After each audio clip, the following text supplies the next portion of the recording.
So I'm here with Archbishop Angaelos from the Coptic Orthodox Church, and we're sitting in this beautiful cathedral in Stevenage. And we're very grateful that the Archbishop has agreed to be interviewed for Christianity.org.uk. And this is going to be an opportunity, I hope, to get to know a little bit about you personally, but also a little bit more about your religious tradition, so people can discover something of the richness that you bring to the British scene. So, Archbishop, can you tell us a little bit about who is Archbishop Angaelos? Well, first of all, thank you for being here. It's so wonderful to have you in the cathedral. My story, I was born in Egypt to a Coptic family, born into the church. Ironically, my family migrated when I was 5 to Australia to allow us a better life at the time, I think. I lived there till I was 22, moved to Egypt to join a monastery. Again, expecting to live the rest of my life in the desert, I was taken under the wings of the late Pope Shenouda, the head of the church, when I first went, and very quickly became his disciple, his private secretary. I served there for 6 years before being sent here to Britain as a monk priest. Served for 4 years as a monk priest and became a bishop in 1999. I served here as a general bishop. We have 2 types of bishop in the church. We have diocesan bishops and general bishops, the equivalent of a suffering bishop, I suppose, an assistant bishop. So I assisted in what was then the Pope's diocese, the UK, called the UK Pope's diocese. 2017, His Holiness then established this as an independent diocese, and I became the first Archbishop of London. And since then, I have been serving in that capacity in 2 ways, I suppose. As Archbishop of London, it's called London, but it takes in 17 counties, pretty much to South of England and South Wales. But then I also serve as papal legate to the United Kingdom, which means I'm responsible for our ecumenical and official affairs across the 4 nations. That's fascinating. What an interesting life story. Thank you for telling us about that. In terms of the tradition that you're part of, the Coptic Orthodox Church, many of us, myself included until quite recently, may have heard of the Orthodox Church, but may not be aware of the nuances and differences that exist within that very rich tradition. Can you tell us a little bit about what is the Orthodox Church, and particularly where does the Coptic Orthodox Church sit within that? So I suppose there are 3 major strands in the Christian family. There is Orthodoxy, Catholicism, and then the post-Reformation family in its breadth. Orthodoxy itself is then divided into 2 families. There is the Eastern Orthodox family of churches and the Oriental Orthodox family of churches. The Eastern Orthodox family would be those churches which would, I suppose, call the Byzantine churches, the Greek, the Russian, Eastern European. There are 14 churches in that family. On the Oriental family, which is the one we would belong to, that would include the Coptic Orthodox Church, the Syriac Orthodox Church, Armenian Orthodox Church, Ethiopian, Eritrean, and Indian Orthodox churches. Within each family, we have complete unity in terms of sacramental hospitality. Between the 2 families, we have the same theology, we have the same doctrine. We would vary in terms of culture and practice, would be the best way to put it. Thank you. And in terms of then of your expression of Coptic Orthodoxy here in the UK, you've created this beautiful cathedral, which I know you had a hand in designing, and it seems to me that you're very, very outward-looking, very much wanting to reach out to people.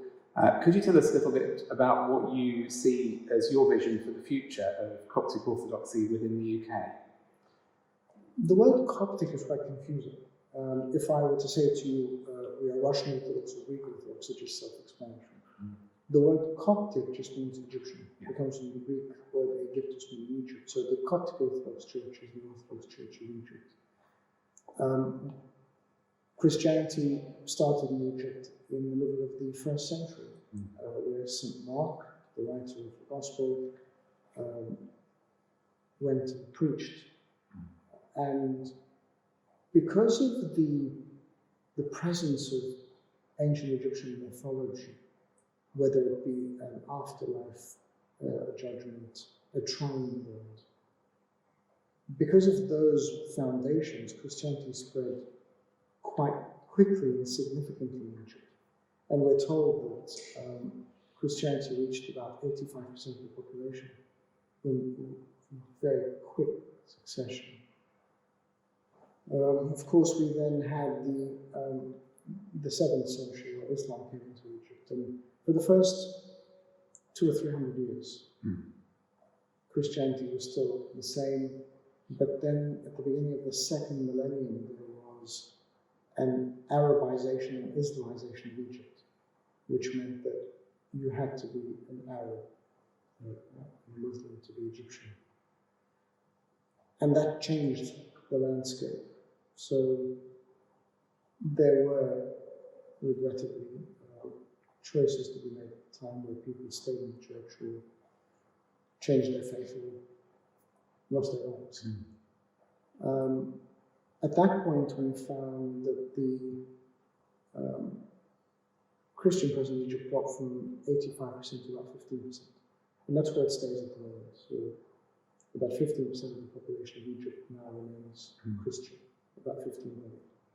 Here in this country, here in Britain generally, we have about 30,000 Coptic Christians. Not a huge community, but a small one, divided over about 35 parishes. Our population here tends to be predominantly Medic, where people have come to fulfill their membership in the Royal Colleges, and then have settled in the world. The community is much more diversified now through the 2nd and 3rd generations. And I think we've reached quite a healthy formula of being British Copts. And I always say to we have an evangelism outreach team that is very active and has a real heart to make the church better known. And I always say that we're not really trying to preach Coptic Orthodoxy, but we are trying to preach Christ and Christianity from a Coptic Orthodox perspective. So that we say this is the way we experience him, this is the way we know him, this is the way we live with him.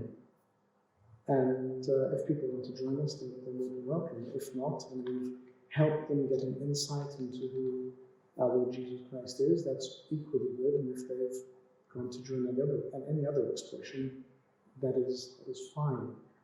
But it is about projecting the image of Christ into the world and the light of Christ in the world.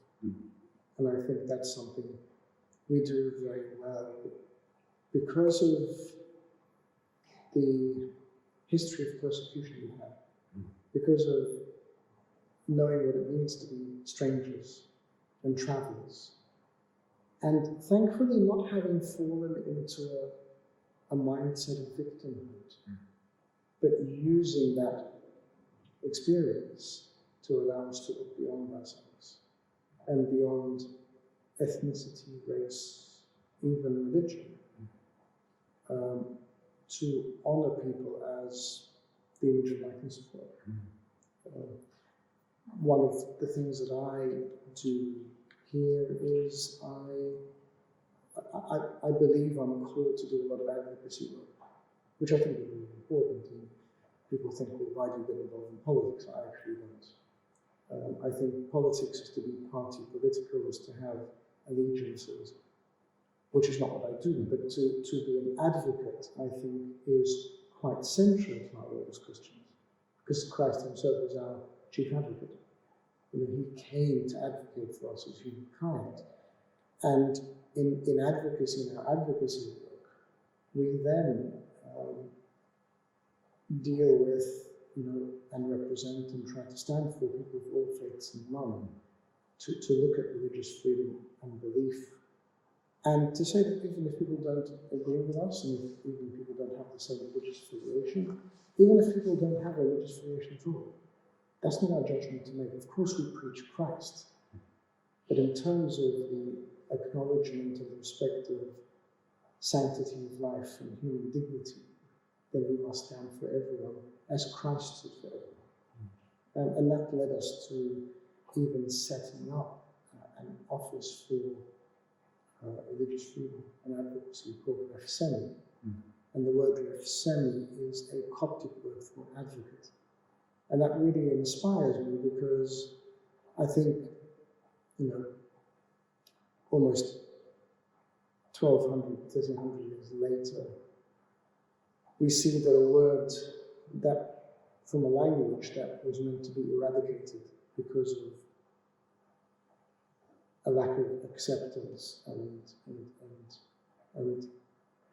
a lack of respect for difference, that word in that language is now being used for an office and a mindset that advocates for all. And I think really that is what Christ is calling us to. Yeah. Thank you for that insight. That resonates deeply with me. Founder of my own tradition, I'm a Baptist, penned the first plea for religious liberty ever written in the English language. And again, the experience of persecution that leads to a concern for freedom for all, I think is something that Christians of many different traditions are able to find unity on. So thank you for sharing that insight with us. And thank you for welcoming us to this beautiful cathedral today, and for your hospitality, and for taking the time to speak to Christianity.org.uk. It's been a pleasure to have you with us. It's wonderful to have you here, and to all your viewers, thank you for joining us today. I'm very happy that you're here. Of course, we'd like to welcome anyone to come to the cathedral, and it would be wonderful to have you here again, virtually, online. And I think part of the ethos of Christianity.org.uk is that, and this is why I'm involved, that we want to present the body of Christ in its diversity. Yeah. And I genuinely believe in the ecumenical message, not because it's fashionable, because it really isn't, but because it is what Christ leads us to. He tells us that one day there will be one flock for one shepherd. And as I always say, it may not be in my lifetime, but it doesn't mean we can't do our little bit to get it there. So thank you for being here as well. Thank you very much, Archbishop.